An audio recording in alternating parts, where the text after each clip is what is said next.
Initial public offering. Initial public offering or stock market launch is a type of public offering where shares of stock in a company are sold to the general public, on a securities exchange, for the first time. Through this process, a private company transforms into a public company.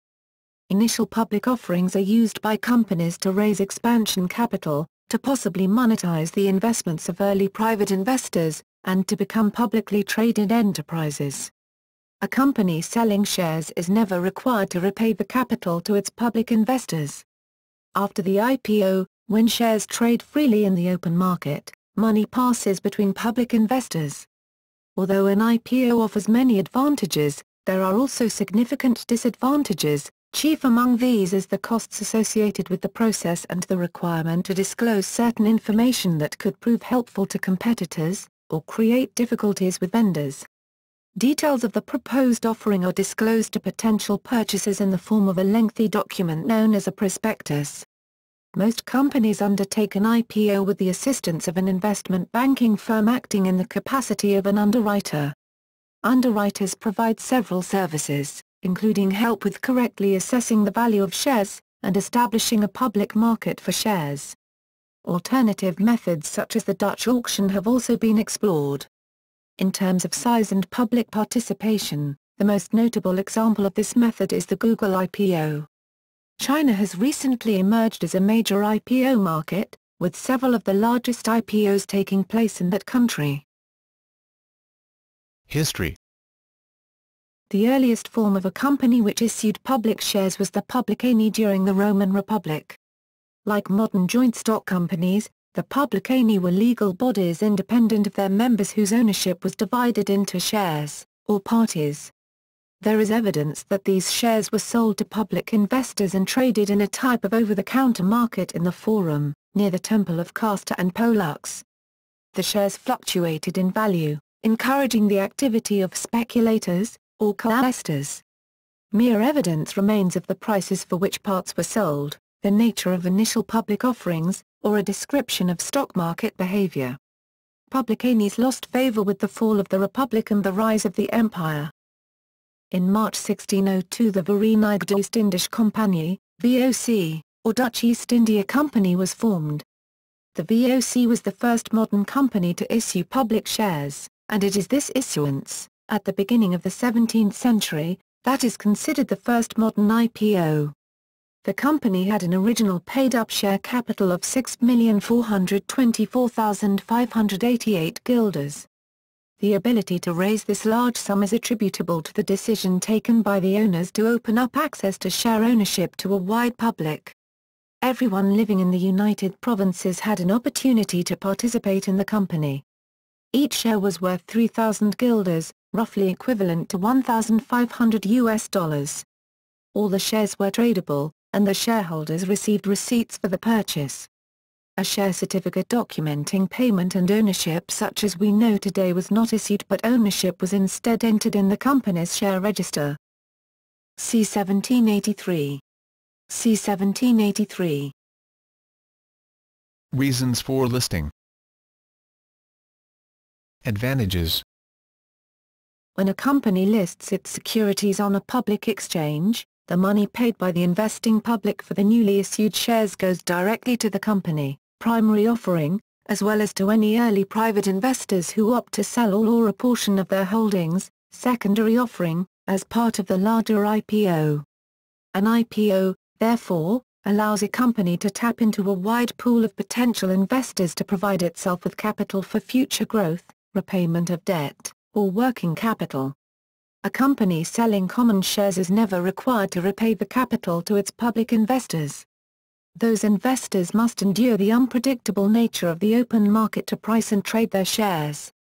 After the IPO, when shares trade freely in the open market, money passes between public investors.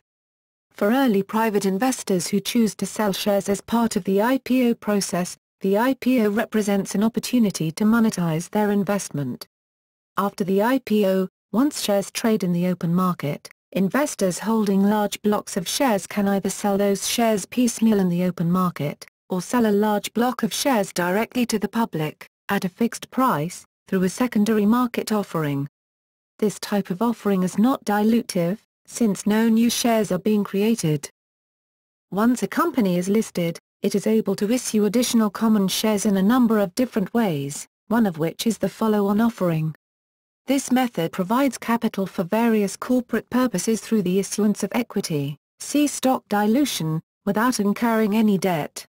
This ability to quickly raise potentially large amounts of capital from the marketplace is a key reason many companies seek to go public. An IPO accords several benefits to the previously private company. Enlarging and diversifying equity base, enabling cheaper access to capital, increasing exposure, prestige, and public image, attracting and retaining better management and employees through liquid equity participation, facilitating acquisitions, potentially in return for shares of stock, creating multiple financing opportunities, equity, convertible debt, cheaper bank loans, etc. Disadvantages. There are several disadvantages to completing an initial public offering. Significant legal, accounting and marketing costs, many of which are ongoing, requirement to disclose financial and business information, meaningful time, effort and attention required of senior management, risk that required funding will not be raised, public dissemination of information which may be useful to competitors, suppliers and customers, loss of control and stronger agency problems due to new shareholders. Procedure. Advanced planning. Planning is crucial to a successful IPO. One book suggests the following 7 advanced planning steps. 1. Develop an impressive management and professional team. 2. Grow the company's business with an eye to the public marketplace. 3. Obtain audited financial statements using IPO-accepted accounting principles. 4. Clean up the Companies Act. 5. Establish anti-takeover defenses. 6. Develop good corporate governance. 7. Create insider bailout opportunities and take advantage of IPO windows. Retention of underwriters. IPOs generally involve one or more investment banks known as underwriters. The company offering its shares, called the issuer, enters into a contract with the lead underwriter to sell its shares to the public. The underwriter then approaches investors with offers to sell those shares. A large IPO is usually underwritten by a syndicate of investment banks, the largest of which take the position of lead underwriter. Upon selling the shares, the underwriters retain a portion of the proceeds as their fee. This fee is called an underwriting spread. The spread is calculated as a discount from the price of the shares sold, called the gross spread. Components of an underwriting spread in an initial public offering, IPO, typically include the following: on a per-share basis, manager's fee, underwriting fee, earned by members of the syndicate, and the concession, earned by the broker-dealer selling the shares. The manager would be entitled to the entire underwriting spread. A member of the syndicate is entitled to the underwriting fee and the concession. A broker-dealer who is not a member of the syndicate but sells shares would receive only the concession, while the member of the syndicate who provided the shares to the broker-dealer would retain the underwriting fee.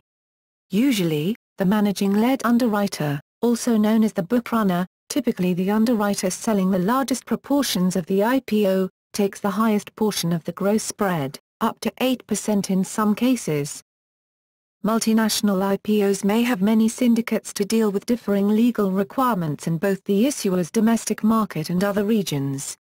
For example, an issuer based in the EU may be represented by the main selling syndicate in its domestic market, Europe, in addition to separate syndicates or selling groups for US, Canada and for Asia. Usually, the lead underwriter in the main selling group is also the lead bank in the other selling groups.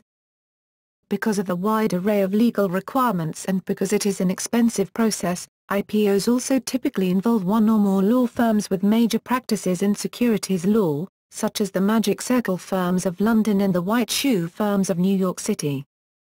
Financial historians Richard Siller and Robert E. Wright have shown that before 1860 most early U.S. corporations sold shares in themselves directly to the public without the aid of intermediaries like investment banks. The direct public offering or DPO, as they term it, was not done by auction but rather at a share price set by the issuing corporation.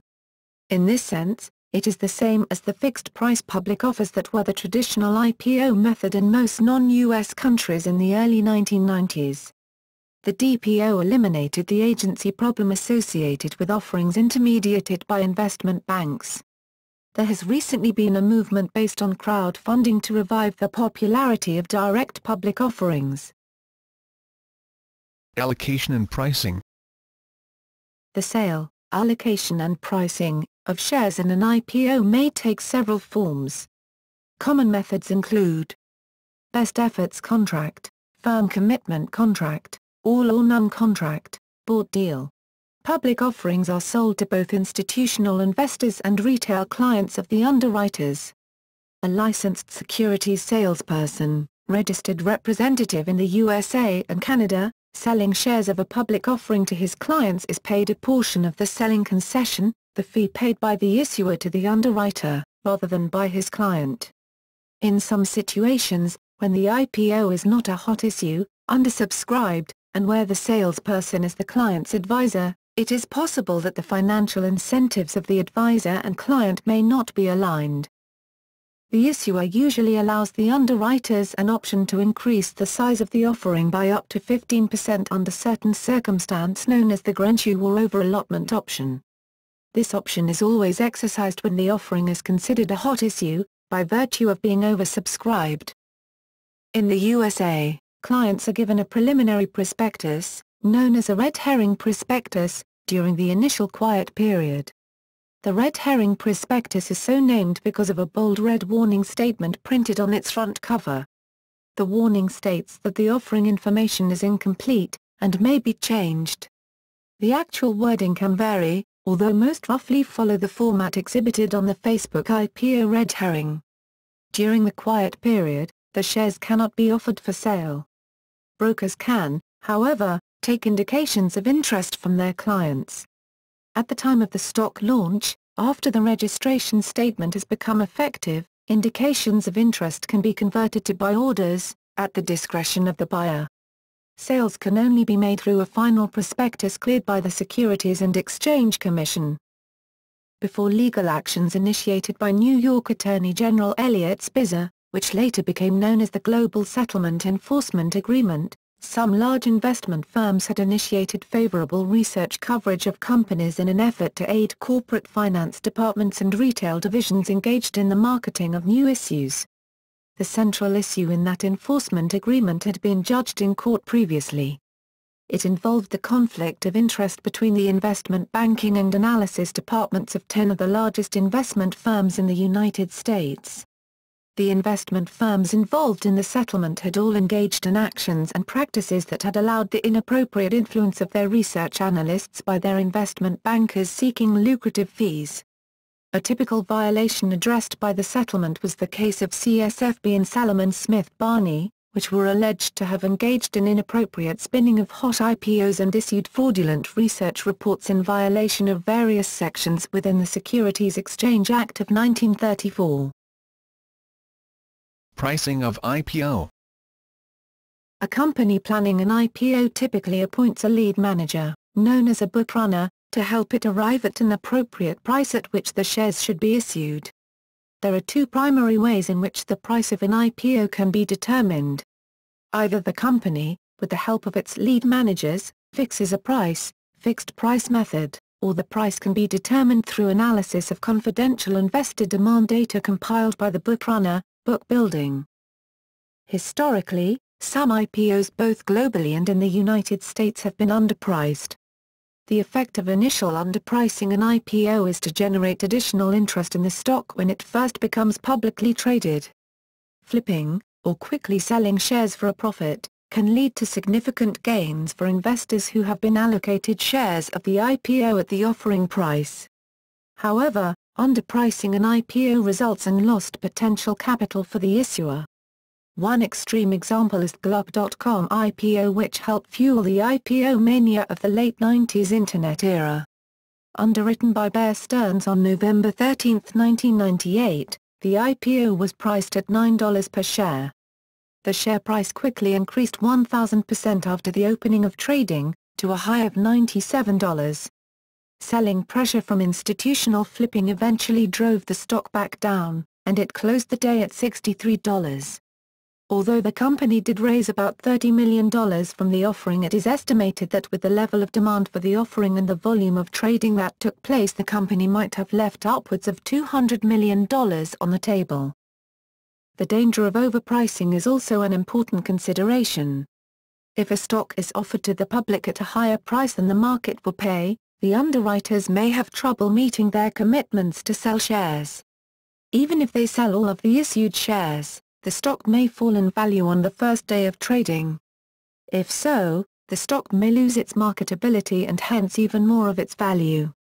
This could result in losses for investors, many of whom being the most favored clients of the underwriters. Perhaps the best-known example of this is the Facebook IPO in 2012. Underwriters, therefore, take many factors into consideration when pricing an IPO, and attempt to reach an offering price that is low enough to stimulate interest in the stock, but high enough to raise an adequate amount of capital for the company. The process of determining an optimal price usually involves the underwriters, syndicate arranging share purchase commitments from leading institutional investors.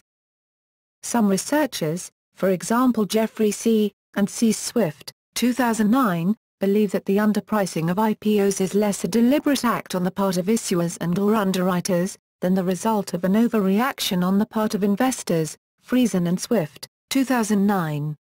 One potential method for determining underpricing is through the use of IPO underpricing algorithms. Dutch auction. A Dutch auction allows shares of an initial public offering to be allocated based only on price aggressiveness, with all successful bidders paying the same price per share. One version of the Dutch auction is Open IPO, which is based on an auction system designed by Nobel Prize-winning economist William Vickrey.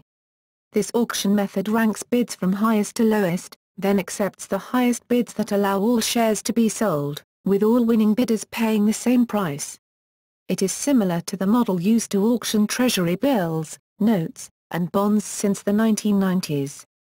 Before this, treasury bills were auctioned through a discriminatory or pay-what-you-bid auction, in which the various winning bidders each paid the price, or yield, they bid, and thus the various winning bidders did not all pay the same price.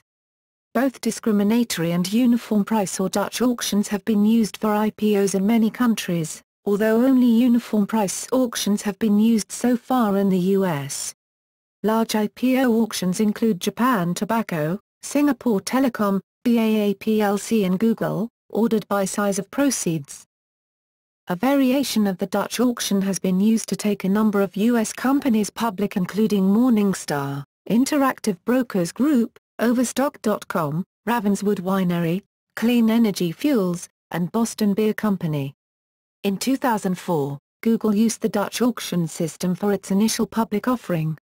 Traditional U.S. investment banks have shown resistance to the idea of using an auction process to engage in public securities offerings.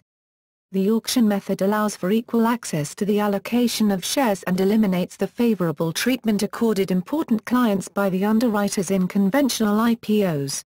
In the face of this resistance, the Dutch auction is still a little used method in U.S. public offerings, although there have been hundreds of auction IPOs in other countries. In determining the success or failure of a Dutch auction, one must consider competing objectives. If the objective is to reduce risk, a traditional IPO may be more effective because the underwriter manages the process, rather than leaving the outcome in part to random chance in terms of who chooses to bid or what strategy each bidder chooses to follow. From the viewpoint of the investor, the Dutch auction allows everyone equal access. Moreover, some forms of the Dutch auction allow the underwriter to be more active in coordinating bids and even communicating general auction trends to some bidders during the bidding period. Some have also argued that a uniform price auction is more effective at price discovery, although the theory behind this is based on the assumption of independent private values, that the value of IPO shares to each bidder is entirely independent of their value to others, even though the shares will shortly be traded on the aftermarket. theory that incorporates assumptions more appropriate to IPOs does not find that sealed bid auctions are an effective form of price discovery, although possibly some modified form of auction might give a better result. In addition to the extensive international evidence that auctions have not been popular for IPOs, there is no U.S. evidence to indicate that the Dutch auction fares any better than the traditional IPO in an unwelcoming market environment.